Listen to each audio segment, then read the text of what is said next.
Low carb ba, no? Low carb ba ang kamatis? Low carb ba ang kamatis? Marami nagtatanong. Low carb ba ang kamatis? Pasok ba sa LCIF ang kamatis? Pwede ba sa LCIF ang kamatis? So, sagutin natin yan. Tanong na yan dito sa vlog na to. Ano? So, syempre, titingnan ko yung cheat sheet ko. Marami nagtatanong. Magkaibang tanong yon. Kung low carb ba to, isang tanong yon. Pasok ba to or pwede ba to sa LCIF? Another question yon. Magkaiba.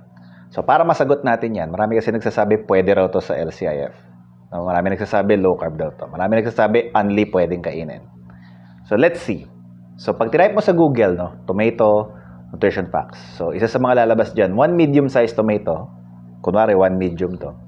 Basically, ang protein content nito is 1 gram kung medium-size siya. 1 gram, and then ang fat content niya is, base sa cheat sheet ko, 0.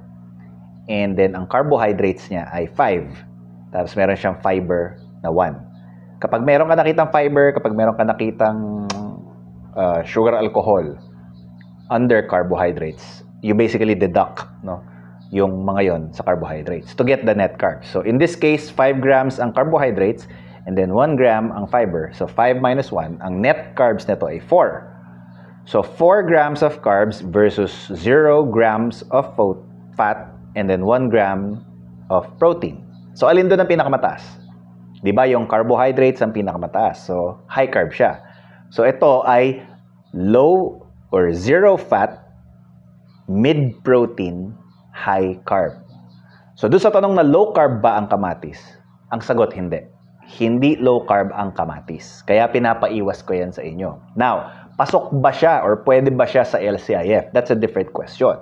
So, the answer to that would depend kung anong low carb ang ginagawa nyo. Kung carnivore kayo, definitely hindi. Okay? Kung low carb carnivore kayo, hindi. Kung low carb keto lang, then yes, pwede. Okay? So, depende. Okay? So, kung ang threshold nyo is meron kayong limit or pwede kayong kumain ng carbohydrates to 20 grams per day, then pwede. Dahil 4 grams lang to eh. Diba? So, pwedeng 5 pirasong ganito, pwede kayong kumain. But, sa low carb program yon. Hindi siya low carb, pero pasok siya sa low carb program. So, yan ang tanong, yan ang sagot sa tanong na,